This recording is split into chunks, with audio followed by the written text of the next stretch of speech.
My name is Grace Myers. I'm 36 years old.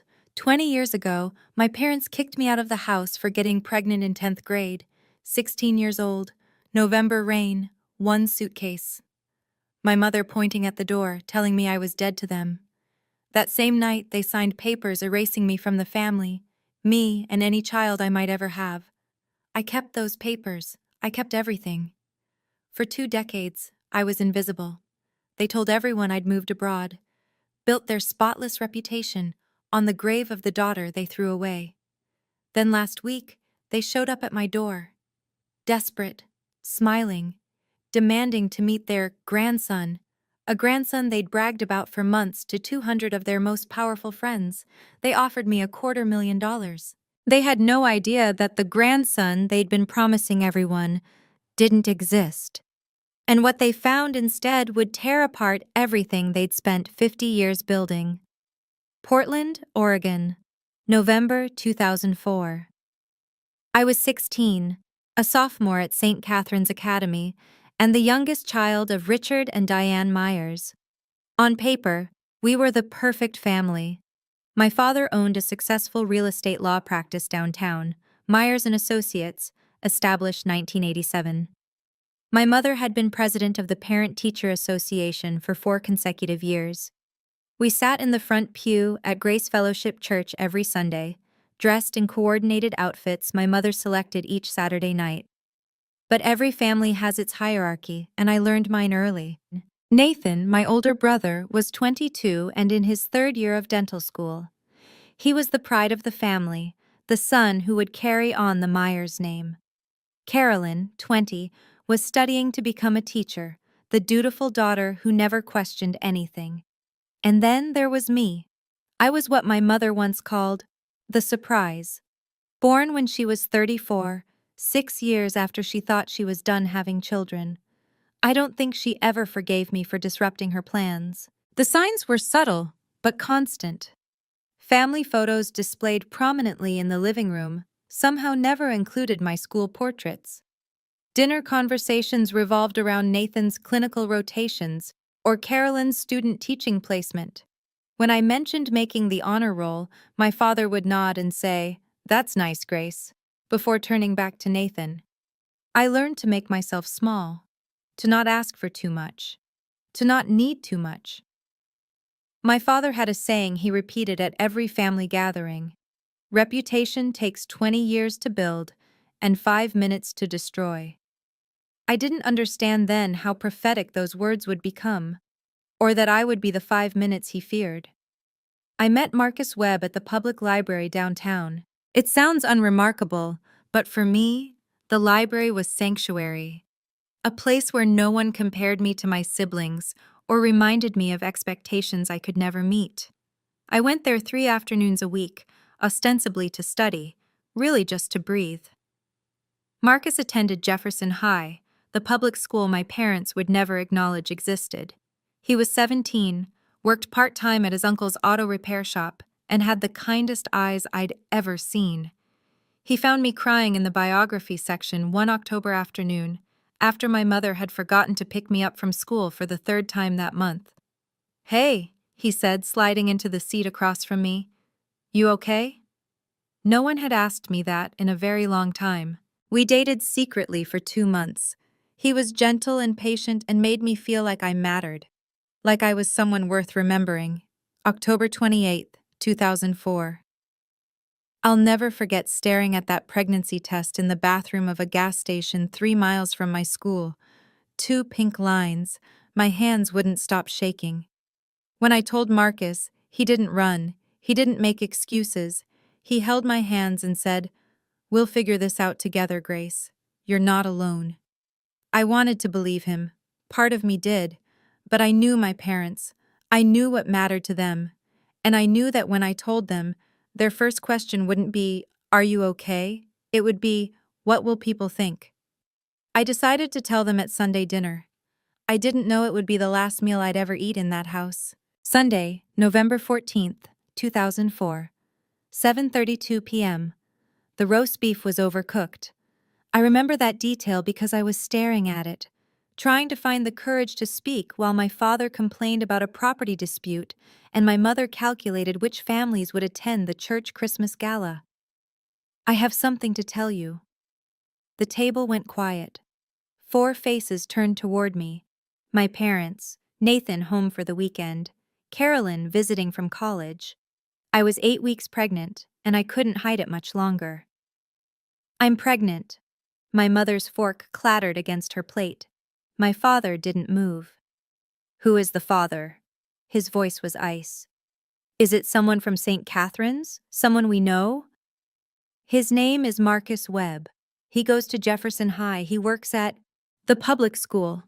My mother's face had gone pale. You've been seeing a boy from the public school. He's a good person, Mom. Does he come from a good family? My father cut in. What does his father do?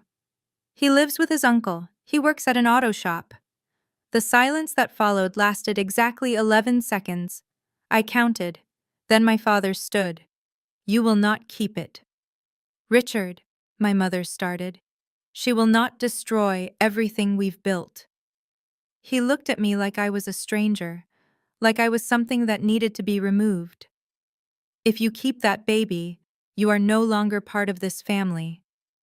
By 9:15 p.m., I was standing on the front porch with one suitcase, rain soaking through my sweater. My mother had opened the door and pointed outside. Not my father. My mother. Nathan and Carolyn watched from the upstairs window. Neither of them came down. I called Marcus from a payphone at the gas station on Mulberry Street. My hands were shaking so badly I could barely dial. He picked up on the second ring. Grace, what's wrong? They kicked me out. 20 minutes later, his uncle's truck pulled up to the gas station. Marcus jumped out before it fully stopped, wrapped me in his jacket, and held me while I sobbed against his chest. I've got you, he said. I've got you. We didn't have a plan. We had $300 between us, a truck with questionable brakes, and nowhere to go. That's when Margaret Torres saved my life. She was our neighbor, 3 houses down from the Myers residence, 62 years old, retired schoolteacher, the only person on our street who didn't treat my father like he owned the neighborhood. She'd seen me standing in the rain from her window. She'd watched long enough to understand. You can stay with me, she said when I knocked on her door at nearly 10 o'clock at night. As long as you need. 2 weeks. That's how long we stayed in Mrs. Torres's guest room before Marcus found us a studio apartment in Seattle, $425 a month, above a laundromat that smelled like bleach and secondhand hope. My parents had their lawyer draw up papers the night they threw me out. I know because my father mailed me a copy 3 days later. Certified mail, signature required, like I was a business transaction. The document stated that Grace Elizabeth Myers forfeited all inheritance rights, and the Myers family bore no legal or moral obligation to her or any child born to her. I kept that paper. I've kept it for 20 years. Lily Grace Myers Webb was born on July 6, 2005, at Harborview Medical Center in Seattle. 7 pounds, 4 ounces, 10 fingers, 10 toes. Her father's brown eyes and my stubborn chin. She came into the world screaming, and I thought, good. Scream. Make them hear you. Don't ever let anyone make you small. The first 5 years were a blur of survival.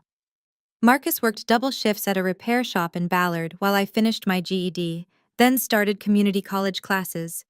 2 at a time, whatever I could manage around Lily's schedule. We lived on ramen noodles and free bread from the day-old bin at the bakery down the street. I learned to sew patches onto patches, to make a dollar stretch until it begged for mercy. I sent my parents a birth announcement when Lily was born. No response. I sent a photo on her first birthday. Silence. By her second birthday, I stopped trying. Marcus and I never got married. We kept saying we would someday, when we had money for a real wedding, when life calmed down. Someday kept getting pushed back. Then, on March 15, 2010, a delivery truck ran a red light on Aurora Avenue. Marcus was driving home from a night shift. The police officer who came to my door said he died on impact. He was 26 years old. Lily was 4. The life insurance policy Marcus had through work paid out $12,000. That was it. $12,000 for 26 years of a good man's life. I was 22 years old, a single mother with a 4-year-old daughter, $12,000, and absolutely no one to call. I could have given up then. I didn't. I'd started doing small interior design projects while Marcus was alive, decorating apartments for neighbors who couldn't afford professionals, staging homes for real estate agents willing to take a chance on a young mother with no credentials. I had an eye for it, people said. A gift for making small spaces feel like home. After Marcus died, I threw myself into that work like my life depended on it, because it did. 2012. I met Eleanor Vance at a design workshop at Seattle Central College. She was 52, recently retired as creative director of a major design firm, and looking for a project. For reasons I still don't fully understand, she chose me. "You have talent," she said after reviewing my portfolio. "Raw, unpolished, but real. Let me help you shape it." 2014. With Eleanor's mentorship and a $50,000 SBA loan that took me 3 attempts to secure, I founded Hearth and Home Interiors. Our first office was a converted closet in a shared workspace. 2018. 8 employees. Revenue, $1.2 million. 2022. Seattle Met Magazine ran a feature story on me. From teen mom to design CEO, Grace Myers' story. The journalist spent 3 days interviewing me about my journey, the pregnancy at 16, being cut off from my family, losing Marcus, building a business from nothing. I told her everything except my parents' names, not to protect them. To protect Lily from anyone who might try to connect her to people who never wanted her to exist. 2024. 22 employees. Revenue, $4.2 million. A corner office overlooking Capitol Hill. My daughter was 19, a sophomore at the University of Washington, majoring in psychology. She was brilliant and fierce and everything I'd hoped she would become. 20 years, no contact from the Myers family. Until last week. Tuesday, November 5th, 2024. 6:47 p.m. I'd just gotten home from a client meeting. A tech executive renovating her Mercer Island waterfront property. A contract worth $800,000.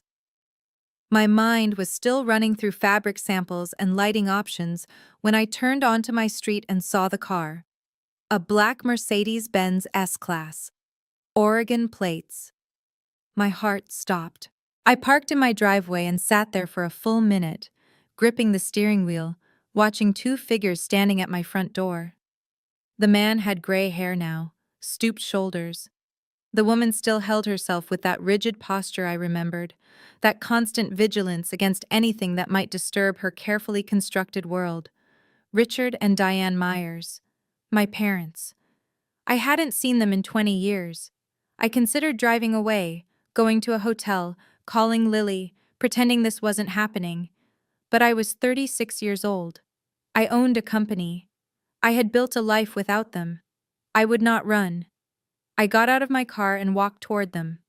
My father spoke first. "Grace, you look..." He paused, scanning me, my designer coat, my leather bag, my house. "Well, what are you doing here?" My mother stepped forward. Her face had more lines now, her hair a careful shade of ash blonde that didn't quite match her age. "We know about your son, Grace. We know you have a son." I stared at her. "We'd like to meet him," my father added. "We'd like to reconnect, as a family." The absurdity of it nearly made me laugh. 20 years of silence. 20 years of pretending I didn't exist. And now, they were standing on my porch, asking to meet a grandson they'd never bothered to know. A grandson who didn't exist. I let them into my house. I still don't know why. Maybe I needed to hear what 20 years of silence had led to. My father sat in my living room like he was evaluating a property for purchase, assessing the hardwood floors, The custom built-in shelves, the original artwork on the walls. My mother perched on the edge of my sofa, hands folded, spine straight. "Your anniversary," I said. "That's why you're here." 50 years. My father almost smiled. November 15th. We're hosting a celebration at the Heathman Hotel. 200 guests. The mayor will be there, Pastor Harrison, the Rotary Club board. What does that have to do with me? My mother exchanged a glance with my father. There have been questions, Grace, about you, about what happened 20 years ago. People talk, my father added. Some people remember that we had a third child. They've asked where you are, what happened to you. We've always said you moved away, went abroad, but lately, questions have become more persistent. So you need me to make an appearance. Show everyone that the Myers family is whole and happy. We need your son. My mother's voice was firm. We've told people about him, about our grandson. He should be there, representing the next generation of the Myers family. The room went very still. Who told you I have a son? We read that article. My father waved his hand dismissively. The magazine piece. It mentioned your child, your successful business. You've done better than we expected, better than we expected. As if I'd been graded, as if my entire life was a test I might have failed. And if I refuse? My father's jaw tightened. Let's not make this difficult, Grace. My father reached into his leather briefcase and withdrew a blank check. The sight of it made my stomach turn. We're prepared to compensate you, he said, placing it on my coffee table. $250,000. You bring your son to the party, stay for 3 hours, take some family photos. Then you can return to your life. I looked at the check, then at my mother, who was nodding as if this were the most reasonable proposition in the world. $250,000, I repeated. Is that what 20 years of silence costs? We're also prepared to reinstate you in the family trust. My mother leaned forward, her voice dropping to a conspiratorial whisper. The combined estate is valued at $3.8 million. You would have an equal share with Nathan and Carolyn. I thought about that studio apartment above the laundromat. The nights I'd worked double shifts while Lily slept in a playpen behind the counter of a coffee shop because I couldn't afford childcare. The years I'd spent building something from nothing while they sat in their Portland mansion, pretending I'd never existed. And if I say no? My father's expression hardened. We would prefer not to involve your son directly, Grace, but if necessary, we can reach out to him ourselves, explain the situation, help him understand his family history. It was a threat, subtle but unmistakable. You want to contact my child, I said slowly, and tell them your version of what happened. We want to be a family again. My mother spread her hands, the picture of reasonableness. Isn't that what you've always wanted? I was about to answer when I heard footsteps on the stairs, and everything changed. Mom? Is everything okay? I heard voices. Lily stopped at the bottom of the stairs, her psychology textbook still in her hand. She was wearing sweatpants and a University of Washington hoodie, her dark hair pulled into a messy ponytail. She looked exactly like what she was, a 19-year-old college student who'd been studying in her room. My mother rose to her feet, her face cycling through confusion, calculation, and something close to horror. Who is this? This is Lily. I stood, positioning myself slightly between my daughter and my parents. My daughter, your granddaughter. Daughter? My father's voice cracked. But we were told, the article said child. You assumed the rest. Lily's gaze moved from me to the strangers in our living room. Understanding dawned in her eyes. These are them? The grandparents who threw you out when you were pregnant with me? My mother flinched. That's not... It was more complicated than... Which part was complicated? Lily crossed her arms. The part where you kicked a 16-year-old out in the rain? Or the part where you spent 20 years pretending she didn't exist? Young lady, my father started. I'm not your young lady. I'm the grandchild you never wanted to meet, the one you tried to make disappear. Lily's voice was steady, but I could see her hands trembling. I know everything. Mom never hid it from me. I know about the letter. I know about the inheritance papers. I know you told your friends she went abroad. My parents sat in stunned silence. Lily looked at me. They came here for a grandson, didn't they? Someone they could show off. Yes. She turned back to them with a cold smile. Surprise. My father recovered faster than my mother. I watched him recalibrate, the lawyer in him assessing this new variable. A granddaughter, he said carefully. That works. We can adjust the narrative. Lily can come to the party as what? Lily cut in. The secret granddaughter you've been hiding for 19 years? The daughter of the teen mom you threw away? We could say you were studying abroad. My mother's voice was pleading now. Recently returned. A surprise reunion. I was born in Seattle. I've never left the country. I'm a sophomore at UW. Lily laughed, but there was no humor in it. Do you even hear yourselves? You want me to lie to 200 people about my entire existence? The party is November 15th. My father checked his watch, as if time was the only variable that mattered. 10 days from now. We need an answer by the 10th. I stood. I think you should leave. Grace, I'll consider what you've said, but not tonight. Not with Lily here. My mother rose, gathering her handbag. At the door, she turned back. This is an opportunity to heal, Grace. To put the past behind us. Don't let old wounds cost you your future. I watched them walk to their Mercedes. Watched my father help my mother into the passenger seat, the same way he had 1,000 times before, as if this were any ordinary evening. When the car disappeared around the corner, Lily spoke.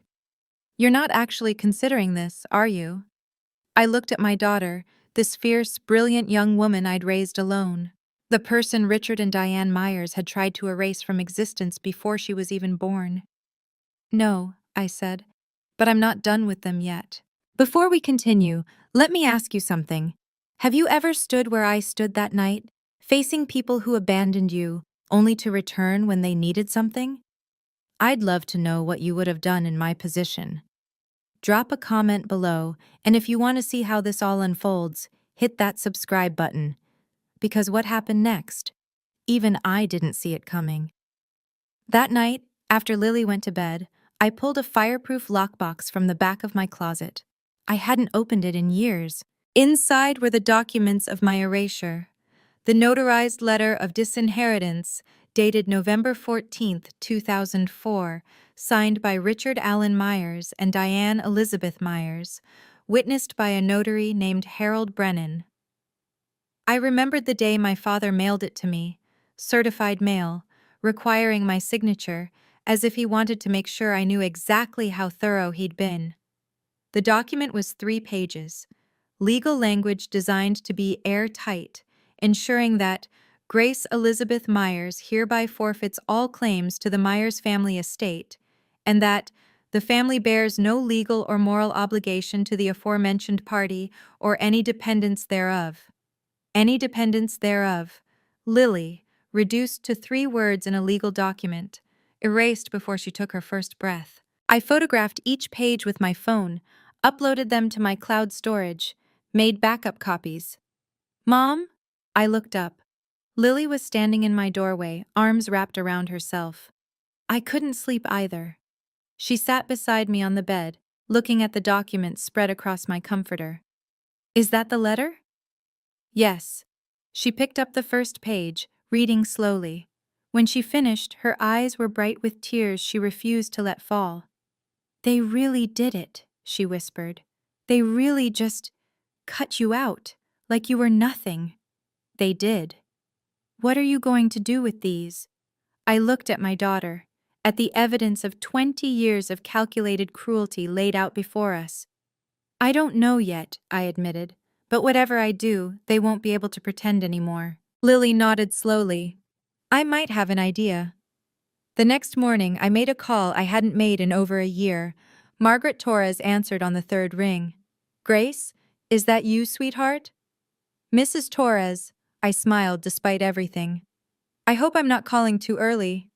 At my age, early is relative. What's wrong? You sound like you've got weight on your shoulders.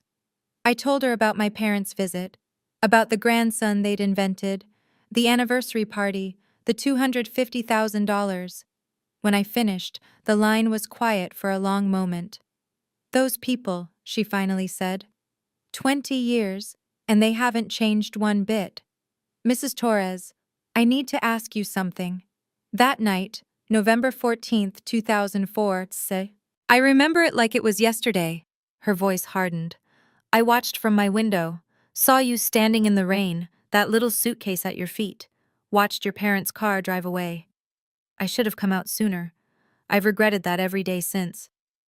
Do you still have your security camera footage from back then? A pause. You know, I never delete anything. Old teachers' habit.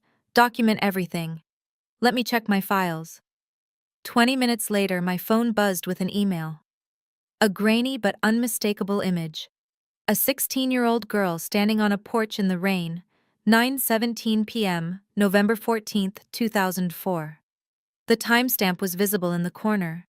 The address, my parents' house, was partially visible in the frame. That's you, Mrs. Torres said when I called her back. That's the night they threw you away. Would you be willing to verify this? Officially, if needed? Honey, I've been waiting 20 years for someone to ask. Her voice was fierce. Whatever you need, I'm there. I thanked her and hung up. 2 pieces of evidence, 2 witnesses. Now I needed a plan. I spent that evening rereading my own story. The Seattle Met article was still available online, shared over 12,000 times since it was published in March 2022. The journalist, Rebecca Huang, had titled it, From Teen Mom to Design CEO, Grace Myers' Story. 2,500 words about loss, resilience, and building something from the ruins of everything you thought you knew. I'd been careful in that interview. I'd told the truth but not the whole truth. I mentioned being estranged from my family without naming names or cities. I talked about becoming a mother at 17 without identifying the parents who'd cast me out. Not to protect them. To protect Lily from strangers making connections, asking questions, dredging up pain that didn't belong to them. Now I scrolled through the comments, thousands of them. This woman is incredible. Imagine being thrown away by your own family and still becoming this successful. I went through something similar. This story gives me hope. Someone should make a movie about her life. Seriously. One comment caught my eye, posted just 2 weeks ago. Does anyone know if she's related to the Myers family in Portland? The law firm people? Someone in my church mentioned it, and now I'm curious. So that's how my parents found out. My phone rang. Eleanor Vance. Grace, I heard through the grapevine that your parents materialized after 2 decades of radio silence. I laughed despite myself. News travels fast. This is Seattle. Everything travels fast. Her voice softened. What do you need? I don't know yet. Advice, maybe? Perspective. What I know, Eleanor said, is that you've spent 20 years proving who you are without them. Don't let 3 hours at their party undo that. She was right. But I was already thinking bigger than 3 hours. Thursday, November 7th, 2024. 3:42 p.m. My phone showed an Oregon area code I didn't recognize. I almost let it go to voicemail. Grace, it's Nathan. I hadn't heard my brother's voice in 20 years. It was deeper now, weathered. The voice of a man in his 40s instead of the 22-year-old who'd watched from an upstairs window while I stood in the rain. Nathan, I know I have no right to call. I know you have no reason to talk to me. He exhaled shakily. But I need you to know some things before whatever happens next. Then talk. The grandson story. The whole thing about you having a son. That came from Mom. She read the Seattle Met article 2 years ago but didn't read it carefully. Just saw child and successful business, and constructed this whole narrative about you having a boy who was some kind of entrepreneur. She invented a grandson. She told her church friends, her Rotary friends, built an entire story about this brilliant young man continuing the Myers legacy. Nathan's voice cracked. Dad went along with it. They've been dining out on your imaginary son for months. I closed my eyes. Even now, even after everything, my parents' capacity for delusion still stunned me. Why are you telling me this? Because I was a coward, Grace. 20 years ago, I should have come downstairs. I should have said something. I should have... He stopped, breathing hard. Carolyn and I have talked about it. For years. We were wrong. We've always been wrong. And now? Now I want to make it right, whatever that looks like. Nathan paused. The anniversary party. Carolyn and I will be there. If you decide to come, you won't be alone. I didn't know what to say to that. Nathan talked for another hour. He told me about the unwritten rules of being a Myers child, the expectations, the constant performance, the way our parents wielded approval like a weapon, granting it to those who complied and withdrawing it from anyone who stepped out of line. Carolyn has 2 kids, he said. 8 and 11. She's terrified of them growing up the way we did, walking on eggshells, never knowing if they're good enough. Why didn't you ever reach out? In 20 years? Long pause. I almost did. 5 years ago. I had your number, found it through the business website, dialed it at least a dozen times. His voice dropped. And every time, I hung up before it connected, because I knew that if I talked to you, I'd have to admit what I let happen. And I wasn't ready. What changed? Seeing them show up at your door demanding a grandson that doesn't exist, watching them try to buy you like you're a prop for their anniversary photo. Nathan exhaled. It made me realize, if I don't say something now, I never will, and I'll spend the rest of my life knowing I failed you twice. I thought about the brother I remembered, the one who played board games with me when our parents were at their charity galas, the one who taught me to ride a bike in the backyard. There's something you should know, Nathan added. The anniversary party. There's going to be a family moment that gets live-streamed on the church Facebook page. Pastor Harrison's idea. A show of unity for the congregation. A live stream, 200 witnesses in person, and who knew how many more watching online. Thank you for telling me, Nathan. What are you going to do? I'm not sure yet, but I'm starting to see it clearly. Friday, November 8th, 2024, 10:14 a.m. My father called directly this time. No preamble. Grace, we're running out of time. The party is in 1 week. $250,000, full reinstatement in the family trust. Final offer. I've been talking to Nathan. Silence. He told me about the grandson story you've been telling people. The one you made up based on an article you didn't bother to read carefully. That's not... We may have embellished slightly. You invented an entire person. You've been telling your friends about your successful grandson for months. A grandson that doesn't exist. Grace. My father's voice hardened. I don't appreciate your tone. After everything we're offering. What exactly are you offering? Money to make me perform for your friends? A spot in a trust you used to erase me? I kept my voice calm, steady. You're not offering me anything. You're trying to buy your way out of a lie you created. You have no right to judge us. Now he was angry. You're the one who destroyed this family. You're the one who brought shame. I was 16 years old. I was pregnant and scared, and I needed my parents. My grip tightened on the phone.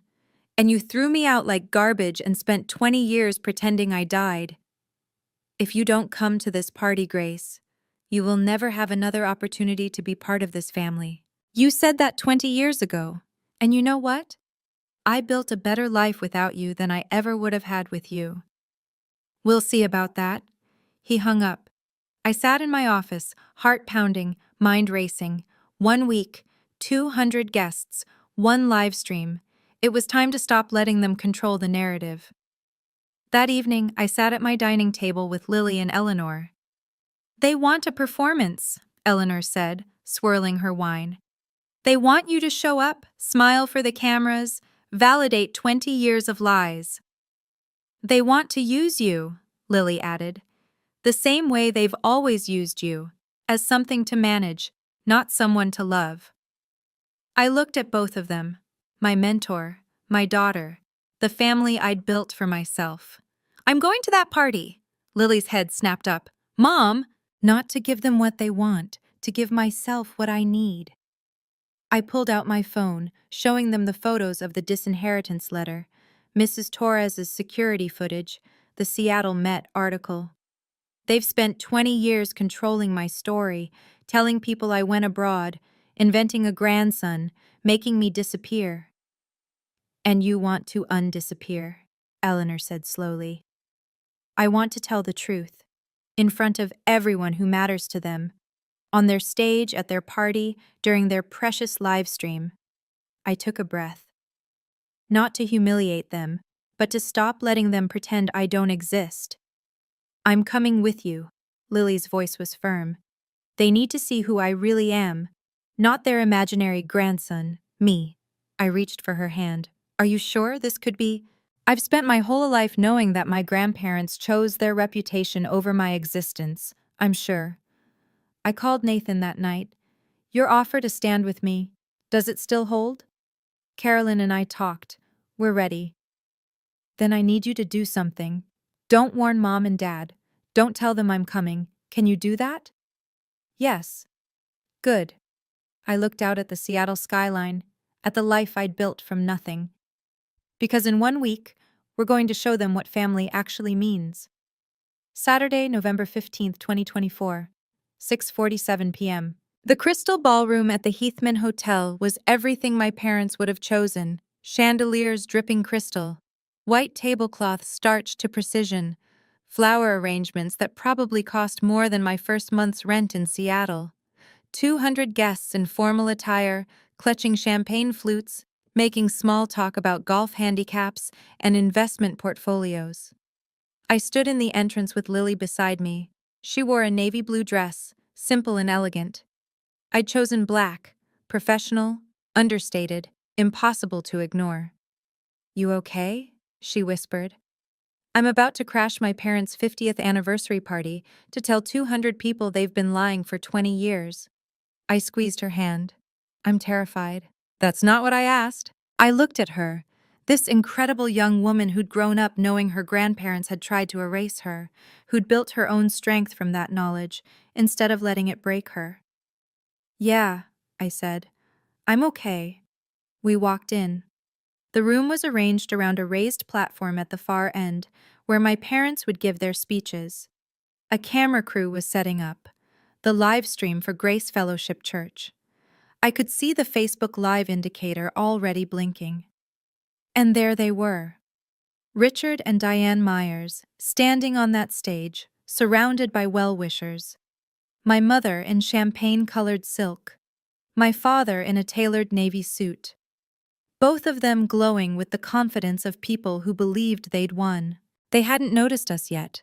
The room was too crowded, the attention too focused on them, but heads were starting to turn. Someone near the door whispered, "Is that?" Someone else. "The daughter from the article." The whispers spread like ripples in water. And then my mother looked up. My father had just begun his speech. 50 years of marriage has taught me that family is everything. Diane and I have built our lives around that principle. Our children, our community, our faith. His voice carried across the ballroom, amplified by the microphone, captured by the live stream camera. 200 faces watched adoringly. On the small monitor near the stage, I could see the Facebook Live comment section scrolling. Beautiful couple. God bless the Myers family. What an inspiration. My mother saw me first. Her champagne smile froze. I watched her hand tighten on my father's arm. He followed her gaze, stopped mid-sentence. The room began to notice. Heads turning, whispers building. Someone near the back said, loud enough to carry, "That's her. From the magazine, the design CEO." Someone else, "That's Richard's daughter?" I thought she was in Europe. My father recovered first. As I was saying, family has always... I started walking toward the stage. The crowd parted. Not dramatically, this wasn't a movie, but people stepped aside, sensing something was about to happen. Lily walked beside me, her chin high, her steps steady. Nathan appeared at the edge of the crowd. Carolyn beside him. They didn't try to stop me, they just watched. Grace! My father's voice came through the speakers, strained now. What a surprise. We weren't expecting. I climbed the 3 steps to the platform. The live stream camera tracked my movement. I could feel 200 pairs of eyes on me, plus however many were watching online. Hello, Dad? I took the microphone from his hand before he could react. Hello, everyone. My name is Grace Myers. For those of you who don't know me, and many of you don't, I'm Richard and Diane's youngest daughter. I paused. The one they told you went to Europe 20 years ago. The silence in that ballroom was absolute. I didn't go to Europe, I continued. On November 14th, 2004, 20 years ago tomorrow, my parents discovered I was pregnant at 16. That same night, they threw me out of their house. They had their lawyer draft papers disowning me. They told me I was dead to them. Someone gasped. The live stream comments were exploding. I could see them scrolling faster than anyone could read. They told everyone I'd gone abroad. For 20 years they pretended I didn't exist. I reached into my bag and pulled out the notarized letter. This is the document my father mailed me 3 days after throwing me out. It states that I forfeit all inheritance rights, and that the Myers family has no obligation to me or, I quote, any dependents thereof. I held it up to the camera, close enough to read. Those dependents? That's my daughter Lily. I gestured to where she stood at the edge of the stage. Your granddaughter, who you've never met. The grandson you've been telling your friends about for months doesn't exist. You invented him based on a magazine article you didn't read carefully. My father grabbed for the microphone. Grace, this isn't the place. When is the place, Dad? I held the mic out of his reach. When is the right time to tell the truth? You came to my house last week offering me $250,000 to parade a fictional grandson at this party. $250,000 to make your lie look real. I turned to the crowd, to the camera, to the 200 witnesses and the thousands watching online. I didn't come here for money. I came here because I'm done being erased. Pastor Harrison stepped forward. Richard, is this true? My father couldn't answer. My mother started crying. I'd only seen Diane Myers cry once in my entire childhood, at her own mother's funeral. Now tears streamed down her face, ruining the careful makeup she'd spent hours perfecting. Richard, Pastor Harrison's voice was firm. I asked you a question. Is what your daughter is saying true? The room held its breath. My father looked at the crowd, the mayor, the Rotary Club board members, the church elders who had respected him for decades. I watched him calculate, search for an angle, try to find words that would spin this into something acceptable. He couldn't find them. It was a difficult time, he finally said. We made decisions that... You threw me out because I was pregnant. My voice stayed calm. Because your reputation mattered more than your child. Nathan stepped onto the stage, then Carolyn. They stood beside me, not touching, but present. She's telling the truth, Nathan said, his voice carrying through the room. Carolyn and I were there that night. We watched from the window while our parents put our 16-year-old sister out in the rain. We never said anything. That was our failure. The whispers became a roar. I could see people pulling out phones, texting, recording. The mayor, Harold Simmons, was already moving toward the exit. Mrs. Torres, I said, pointing to a gray-haired woman in the back row who had flown in from Portland that morning. Our neighbor from 20 years ago. She saw everything. She has photos, timestamps. Maggie Torres stood, her chin lifted. I watched that child stand in the rain for 10 minutes before she walked away. I gave her a place to sleep. The Myers family never once asked where she went. The livestream comments exploded. This is insane. Those poor girls. Someone call the news. Can you imagine standing where my parents stood in that moment? Everything they'd built, 50 years of reputation, the respect of their community, the image they'd polished so carefully, crumbling in 3 minutes of truth. Hit that like button if you think they deserved it. And keep watching, because what happened next surprised even me. I handed the microphone back to my father. He took it reflexively, like a man in shock. "I didn't come here to destroy you," I said, quietly enough that only those on stage could hear. "I came here to stop being invisible." Then I turned back to the crowd and raised my voice. "I'm not asking for your pity. I don't need it. 20 years ago, I was thrown out with nothing. Today, I own a design company in Seattle with 22 employees and over $4 million in annual revenue. My daughter is a sophomore at the University of Washington. We built our lives without the Myers family's help." I looked directly at the camera. "I'm not here for revenge. I'm here because my parents tried to buy my silence last week. $250,000 to pretend their lies were true. I'm here because they deserve to face the consequences of what they did. Not in private. In front of the community they value more than their own children." Lily climbed onto the stage and took my hand. "I'm Lily," she said into the microphone, "the granddaughter they never wanted. I'm 19 years old. I've known my whole life that my grandparents chose their reputation over my mother, and by extension, over me." She looked at Richard and Diane. "You could have known me. You could have watched me grow up. You could have been at my birthday parties, my school plays, my high school graduation." Her voice cracked. "You chose not to, and now you don't get to pretend that was ever our fault." Lily handed back the microphone and walked off the stage. I followed her. Behind us, the crystal ballroom erupted into chaos. At the ballroom door, I turned back one last time. "One more thing." My voice cut through the chaos. "I'm not going to sue you. I'm not going to contest the will or demand money. The disinheritance papers you signed 20 years ago, I'm keeping them, as a reminder of who you really are, not as a weapon." Richard looked up, something like confusion crossing his face. He'd expected a battle, a lawsuit, demands. "But understand this. If you ever spread lies about me or my daughter again, if you ever try to contact Lily without her consent, or spin some new story about us for your friends, I will make every document I have public. I have the disinheritance letter. I have time-stamped photos. I have witnesses." I nodded toward Mrs. Torres. "And now I have 200 witnesses to this conversation." Eleanor Vance appeared at my elbow. "Ready?" "Yes." As we walked through the doors, I heard Pastor Harrison's voice. "Richard, Diane, I think we need to talk. Privately. Tonight." Lily squeezed my hand as we stepped into the November evening. The air was cold and clean, and for the first time in 20 years, I felt like I could breathe. "Mom," her voice was small, "did we do the right thing?" I thought about 16-year-old Grace, standing in the rain with a suitcase and a baby she hadn't planned for.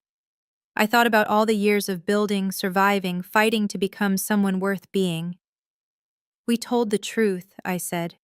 "We set a boundary. We let them face the consequences of their own choices." I pulled her into a hug.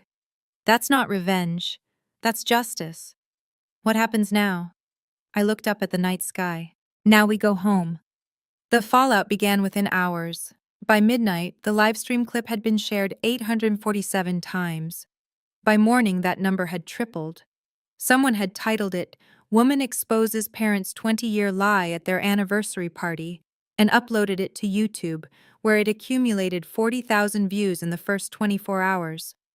47 guests left the party within 30 minutes of my departure. I learned this from Nathan, who called me Sunday morning with a full report. Mayor Simmons walked out without saying goodbye to Dad. Mrs. Patterson from the church board followed him. The Hendersons, you remember them, they own the chain of auto dealerships. They actually apologized to me on their way out. Apologized? For never asking where you were. For just accepting the story. Sunday afternoon, a short item appeared in the Portland Herald. Local attorney's anniversary gala ends in family revelation. The article was carefully neutral, but the comments section was not. I went to church with these people. I had no idea. Richard Myers drew up my will. What kind of man throws out his own child? Anyone who watched that live stream will never see that family the same way. By Monday, Richard had resigned his position as elder at Grace Fellowship Church. For personal reasons, the church bulletin stated. But everyone knew. By Wednesday, the Rotary Club board announced they would be reviewing membership criteria at their next meeting. Richard's name was specifically mentioned. And through it all, I was in Seattle, answering emails from potential clients. 7 new inquiries came in that week. People who'd seen the Seattle Met article 2 years ago and had just connected it to the viral video. Some fallouts destroy, others clarify. Mine did both. The following Thursday, a reporter from Seattle Met called. Rebecca Huang, the same journalist who'd written my profile 2 years earlier. Grace, I don't know if you've seen, but your video is everywhere. We'd love to do a follow-up piece, the CEO who confronted her past. What do you think? I thought about it. Let me get back to you. Of course, just know, the response has been overwhelming. People are connecting with your story, a lot of them have similar experiences. She wasn't wrong. My company's general inbox was flooded with messages. Not about design, about family, about being cut off, about spending years feeling invisible and finally finding the courage to speak. Your video made me call my brother for the first time in 12 years. I'm a teen mom too. You gave me hope. Thank you for showing that success is the best response to people who tried to destroy you. Saturday, I flew to Seattle for Nathan and Carolyn's first visit to my home in 20 years. We sat in my living room, the same room where our parents had tried to buy my silence 2 weeks earlier, and talked for 6 hours. Nathan told me about the years of guilt. Carolyn cried when she met Lily for the first time. Their children, my niece and nephew, ages 8 and 11, played in my backyard while the adults tried to rebuild something from the wreckage. I'm sorry, Nathan said. I know it's not enough. I know sorry doesn't cover 20 years. No, I agreed. It doesn't, but it's a start. Lily watched from the doorway, this young woman who'd grown up without extended family, finally seeing what it might look like to have one. Imperfect, complicated, but real. 1 week after the party, my phone rang with an Oregon number. My mother. Grace? Her voice was hoarse, smaller than I'd ever heard it. I'm not calling to apologize. I don't know how to apologize for what we did. Then why are you calling? Long silence. I watched the video. The live stream. I've watched it 11 times. Another pause. I keep looking at your face when you're talking, trying to see my daughter, the one I put out in the rain. I said nothing. Your father is... She trailed off. He's not doing well. The church, the Rotary, his colleagues. Everyone is looking at him differently now. He doesn't know how to handle it. I didn't do this to punish him, or you. I know that now. Her voice cracked. You did it because you had to stop pretending. You did it because we gave you no other choice. Why did you call, Mom? The longest silence yet. Because I wanted to hear your voice. Because I haven't heard it in 20 years, and I realized I might never hear it again. She was crying now. Because my granddaughter stood on that stage and told 200 people she'd spent her whole life knowing we didn't want her, and I couldn't breathe. I closed my eyes. I'm not ready to forgive you, I said.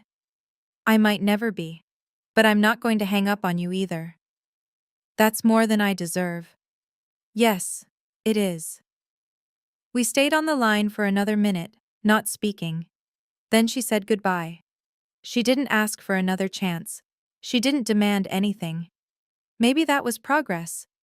Or maybe it was just the first step of a very long road. Thanksgiving, 2024. My dining table, the one I'd bought 3 years ago from an estate sale and refinished myself, seated 12. It had never been this full. Lily sat at my right hand, Eleanor Vance at my left. Mrs. Torres, who'd flown up from Portland again, was teaching my nephew how to fold napkins into swans. Nathan carved the turkey while his wife set out side dishes.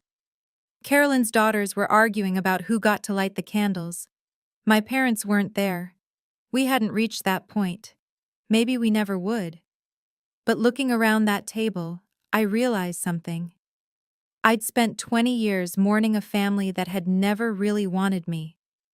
Now I was surrounded by people who'd chosen to be here, who wanted to know me, not a version of me, not a prop for their image, but me. Lily stood to make a toast.